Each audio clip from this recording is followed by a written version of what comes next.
Claire? Claire B. Lang, Sirius NASCAR Radio. Denny, is it ever hard to have sort of an identity crisis where you're not one of the young guys coming in who needs to learn the ropes and have the veterans tell them how to handle things, but you're not the veteran, you know, like a Mark Martin. You've had wins, but you're not the established veteran yet, and you're not one of the young guys. So you're kind of in the middle there, you know, telling the young guys they should do it a certain way. Is that hard to be in that spot?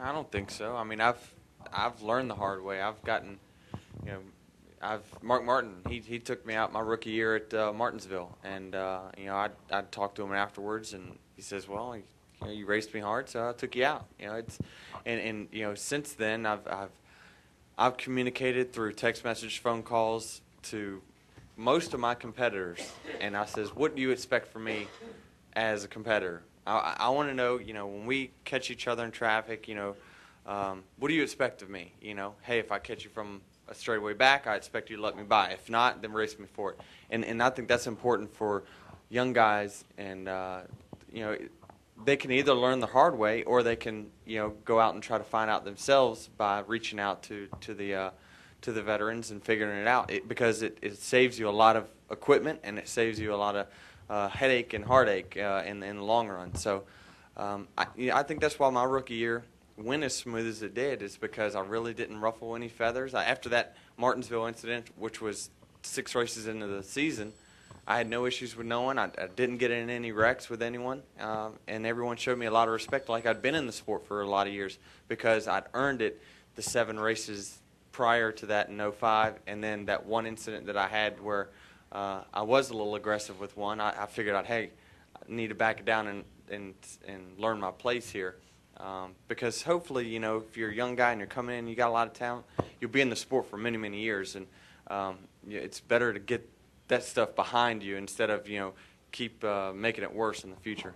So are these young guys texting you and asking you how they should race you? And No, to this year. I mean, even this year, I've talked to Jimmy and Jeff and all those guys. You know, Jeff, just for instance, you know, seems like, you know, when we towards the middle part of the season, I was like, man, it seems like whenever I get around you, you just race me a little harder. I just, you know, want to know why. And he says, you know, it's, you know, there's a few little things, and, you know, that he feels like I could work on. And he said, and a lot of it is just, he's an old guy driving this car that he can't get a hold of, and it's, you know, it's just a lot of frustration on his part. So I think once we've done that, I mean, I've had no issues with him ever since. And it's just, I think that was good communication and preventative maintenance, I guess you could say, for our on-track relationship. I guess what I mean is, are the young guys doing the same to you, giving you the same respect, asking you as they come in how they should race around you? No, not really. I don't think that they should come to me. I haven't been around that long, so I think, you know, they need to model themselves as the guys that have been here a while, Tony and all, you know, 10+ years. Okay, we'll go Jared, Jeff, and then with Ron. Go ahead. Yeah, Jared Turner, NASCAR Scene.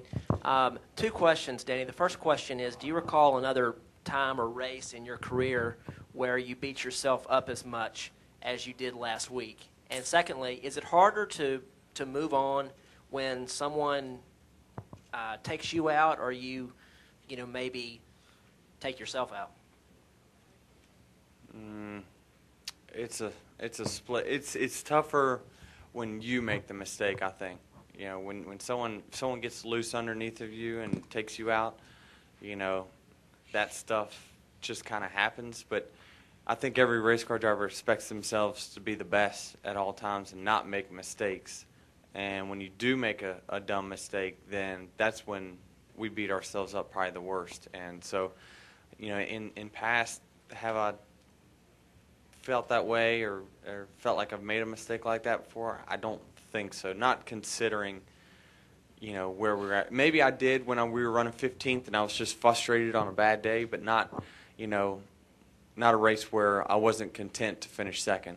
You know, why wouldn't I take the second or third and come to this week and be on a little higher note?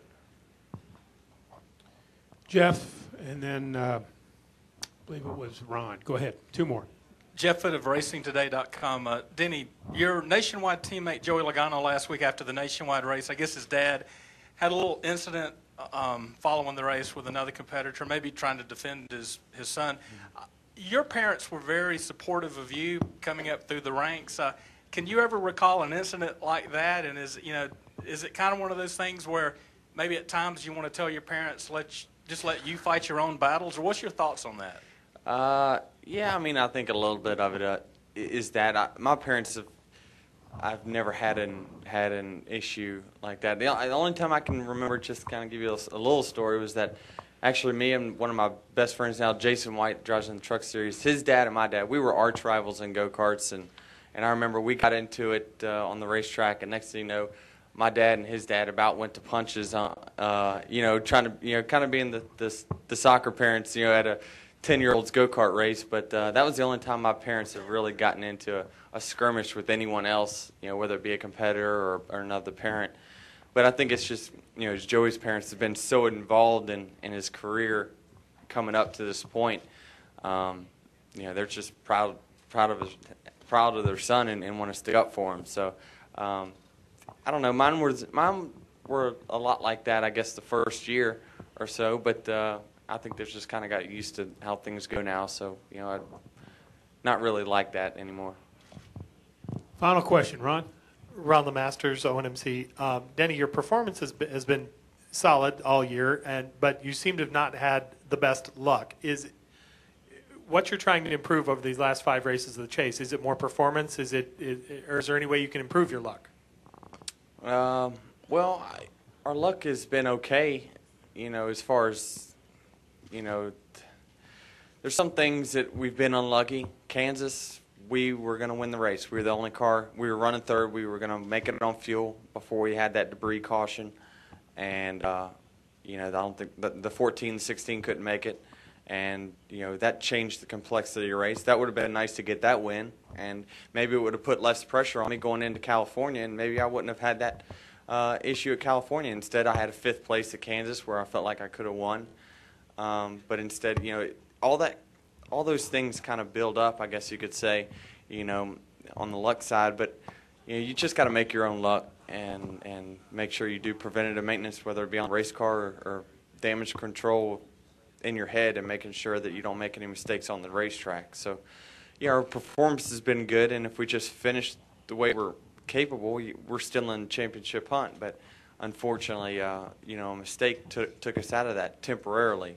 In 2 weeks, we may be talking about another story after Talladega and saying who's in contention and who isn't.